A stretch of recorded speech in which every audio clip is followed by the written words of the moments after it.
زموږ په اسلام کې د قوم پرستۍ نه دا نشته دی چې زه د دوی نسب یمه زما فلانې قوم دی زه ډېر اوچت یمه نه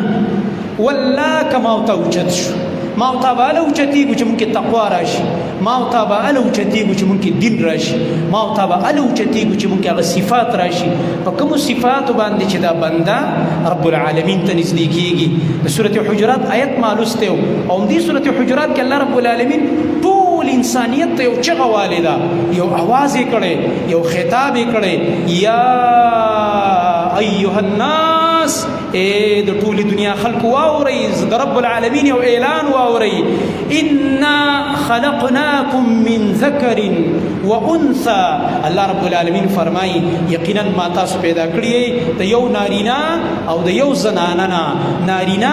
آدم علیه السلام زنانه د هغه بیبي چې د آدم علیه السلام د ګسې کښتۍ نه الله په خپل قدرت پیدا کړله حوا علیه السلام موږ ټول د هغه دواړو بچي را روان یو د هغه وخت نه انسانانو سلسله را روانه ده الله فرمایي واورئ ستاسو پلار په آخره کې یو دی ستاسو مور په آخره کې یوه ده په یو بل فخرونه مه کوئ الله فرمایي وجعلناکم شعوبا وقبائل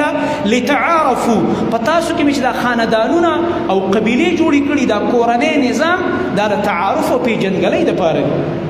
دا پښتون دی پښتون کې دا فلانې خیل دی فلانې خیل فلانې خیل په خیل خیل به فخر نه کې دا صرف د تعارف دپاره چې ما ورته یو بل وپېژنو هلکه ته د فلاني ځای زه د فلاني ځای یم زمونږ هلته رشته ده زموږ دلته رشته ده ستا دلته رشته ده صرف چې یو بل سره موږ تعارف وکړو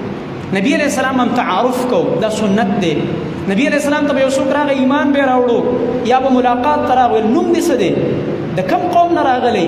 د کم کلي سره دې تعلق دی دا سنت طریقه ده نو دا د رسول الله صلی الله علیه وسلم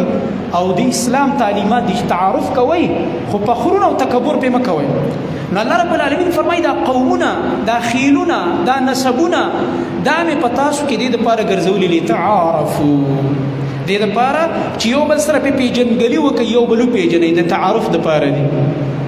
دا د دې دپاره نه دي چې لتفاخرو فخرونه وکړئ یو بل باندې ځان لوی وګڼئ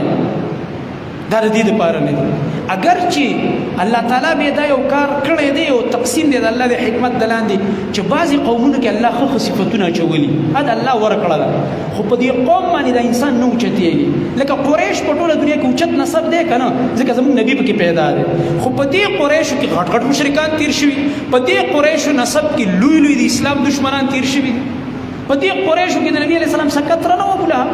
اوچت خلک دی ښه خویونه پکې وو خو ناکاره خلک هم پکې تیر شوي کله کله داسې نسبي چې دروند نسبي خو سپک خلک پکې وي کله کله داسې نسبي سپک نسبي یعنې د خلکو اخلاق یې خرابي خو ښه خلک هم پکې پیدا شي علما تقواداره نیکان او دغه رنګه ښایسته ښایسته بهترین خلک پکې الله پیدا کړي دا د الله تقسیم دی